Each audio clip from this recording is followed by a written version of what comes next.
Assalamualaikum warahmatullahi wabarakatuh. Perkenalkan, nama saya Ida Fitrianti Aditya Putri. Saya dari kelas Akuntansi Syariah 19A. Di sini saya akan menjelaskan materi dari mata kuliah Sejarah Peradaban Islam yang berjudul Peradaban Islam di Asia Tenggara.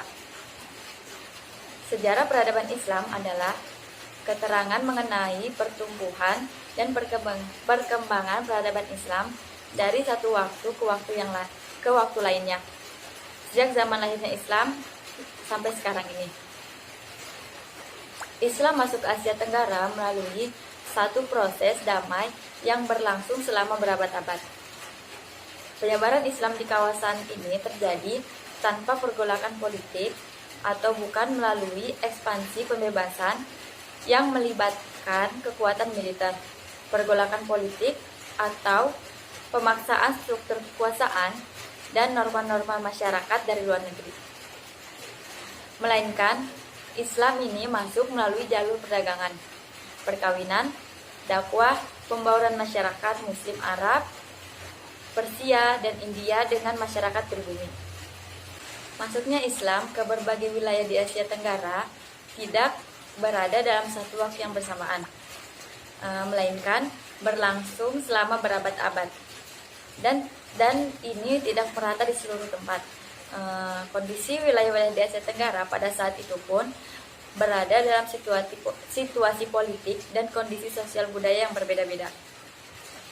Menurut beberapa ahli sejarah, ada beberapa teori tentang masuknya Islam ke kawasan Asia Tenggara, seperti teori kedatangan teori Gujarat, teori Mekah, dan teori Persia.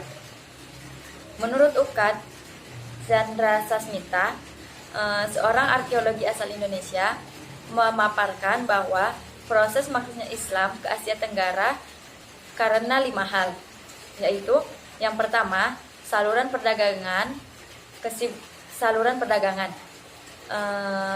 kesibukan lalu lintas perdagangan pada abad ke-7 hingga ke-16 membuat perdagangan Muslim Arab, Persia, dan India turut ambil bagian dalam perdagangan dari negeri-negeri bagian barat, tenggara, dan timur benua Asia. Dan yang kedua, itu melalui saluran perkawinan. Dari sudut ekonomi, para pedagang muslim memiliki status sosial yang lebih baik dari kebanyakan pribumi.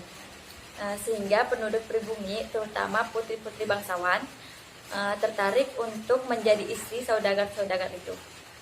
Dan yang ketiga, saluran pendidikan. Islamisasi juga dilakukan melalui pendidikan, baik pesantren maupun pondok yang diselenggarakan oleh guru-guru agama, kiai, dan ulama. Dan yang keempat, dari saluran kesenian. Islamisasi melalui saluran kesenian yang paling terkenal adalah pertunjukan wayang.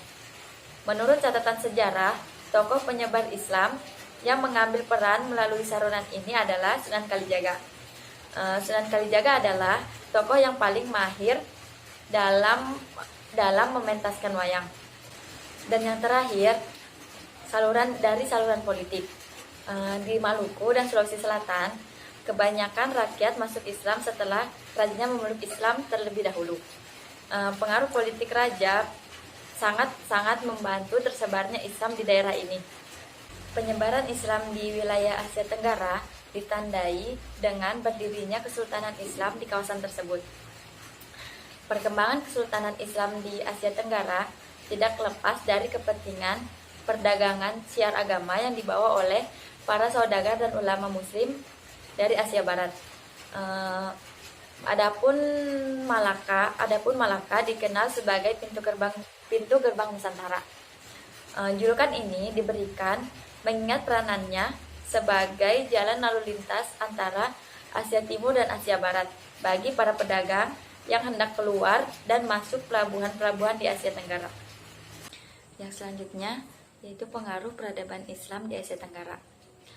Sebelum datangnya Islam, masyarakat Asia Tenggara telah berpegang pada amalan Hindu, Buddha, dan roh nenek moyang yang terwujud dalam politik, ekonomi, dan sosial. Setelah Islam masuk, unsur-unsur baru yang diperkenalkan diantaranya adalah pemerintahan, pendidikan, cara hidup, kesenian, dan ekonomi. Kemajuan dan perkembangan Islam di Indonesia tidak lepas dari peranan Wali Songo yang menyebarkan dakwah Islam di kawasan Indonesia. Kemajuan Islam di Indonesia dapat dilihat dari adanya Departemen Agama, Pengadilan Agama, organisasi-organisasi Islam, perguruan tinggi Islam, dan adanya pondok pesantren, baik yang tradisional dan juga modern.